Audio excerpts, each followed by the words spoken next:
Garry's Mod is a very old game, and it's been passed through so many communities' hands, and there's just one question that a lot of people ask. Is Garry's Mod still Garry's Mod? Hi, I'm Chaos, and let's talk about Garry's Mod.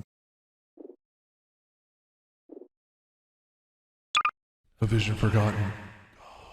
Never forget what they did to you. The world. The cruel world. You're free. Alright, I have no idea what that was, but let's get back to it.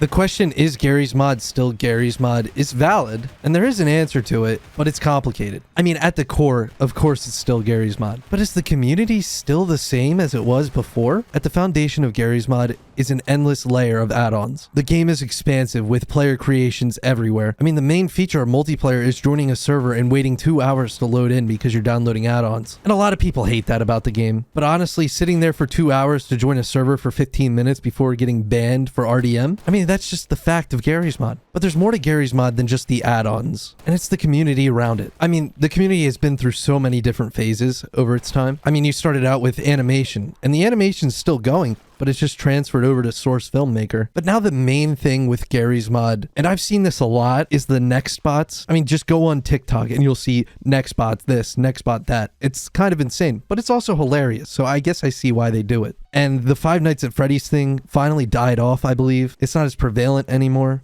I mean, it's still there. Of course, it's always going to be there, but at least it's finally kind of simmered down from what it used to be. I remember a few years ago, you couldn't go through the workshop without seeing 25 Nights at Freddy's add-ons on a single page, but now it's kind of died down. I think we're more into the My Little Pony territory. But Gmod has went through all of these different iterations through its workshop. It tells a pretty interesting tale through the years. And honestly, I don't think all of these different changes in the workshop made people stop playing the game. I think people just grew out of it. And now they're chalking it up to the new community that's playing it. And honestly, could be right. It honestly could be. Now, Gmod itself has changed a lot through the years. I mean, it's changed since I first started playing it, when I downloaded a cracked copy of Gmod, and the only public server I could play on was a zombie survival. And let me tell you, that was an interesting experience because almost everybody else on the server also had a cracked copy. So honestly, I don't know why I kept playing Gmod after that. But here I am today. I mean, I still load up Gmod occasionally, just like you should load up that subscribe button with your clicks. And over 90% of you guys aren't subscribed. What are you doing? But let's talk about through the years.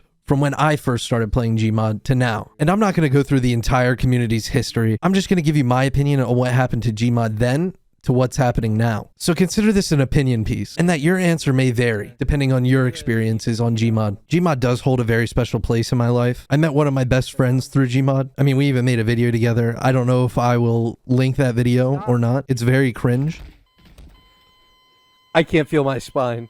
You know what? I'm going to do it. Look at the top right of your screen. Click that card if you want to watch that video. I mean, watch it after this, obviously, so your opinion doesn't change of me. I mean, I'm kind of scared, but I met a lot of people through Garry's Mod. And some of my best friends now I met through Gmod. And it's insane to think about how that shaped my life. But I couldn't think of loading up Garry's Mod now and doing what I did back then. And maybe it's because I'm not naive anymore. And through the years, we all go back and play Gmod again. And we just relive those glory days. And every single time we load it up, it's exactly how we remember it. People yelling obscenities at you. Getting banned for doing mass RDM when you didn't do a thing. Getting other people banned for doing mass RDM when they didn't do a thing. Turning the whole server against the admins. It was like the Wild West. I even made a video of Gmod a decade ago. Now that one, I'm not going to share with you guys. That's my own little secret. You'll never pry it out of me. I hid that. I hid it. I hid it so well, you'll never find it again. That thing is locked away. I'll put the footage in the background. That's about it. That's all you're getting. You're not getting the audio for it. But the servers in Garry's Mod all have something special to them. And it's the people inside the servers. These servers take all these different people and put them in one place. So you get all these different personalities mashing. You got the very serious people who take the game very seriously. We don't like those people, honestly.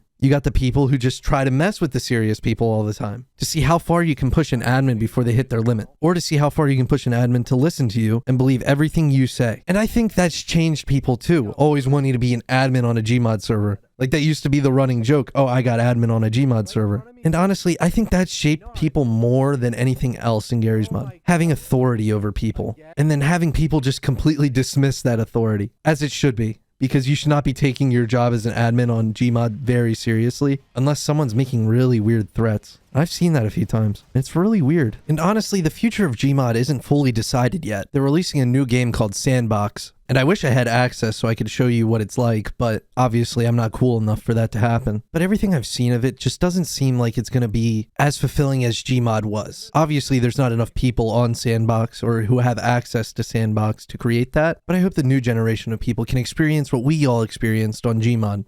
Because honestly, it was an interesting world. It was definitely inexperience. Let's be real here. Nobody knew what they were doing on Gmod.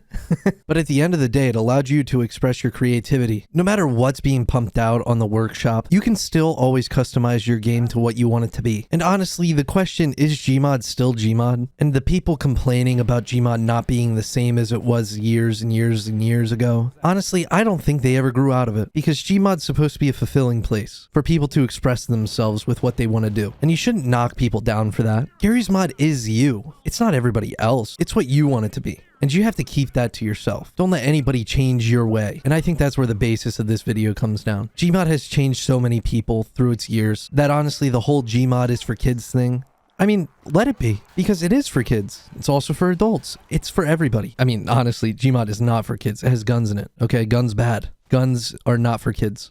Okay? Stay away from them, kids. But it's not going to stop kids from playing it. So I guess the entire point of this video is for me to make an ode to Garry's Mod. And honestly, it really hasn't changed much. I've just changed, and I don't see Garry's Mod the same as it was back then. But it's still the same game down to the core. Bringing people together, creating memories with people you don't even know. So if you could take one thing out of this, just remember Garry's Mod for what it is and what it was. Thanks for watching.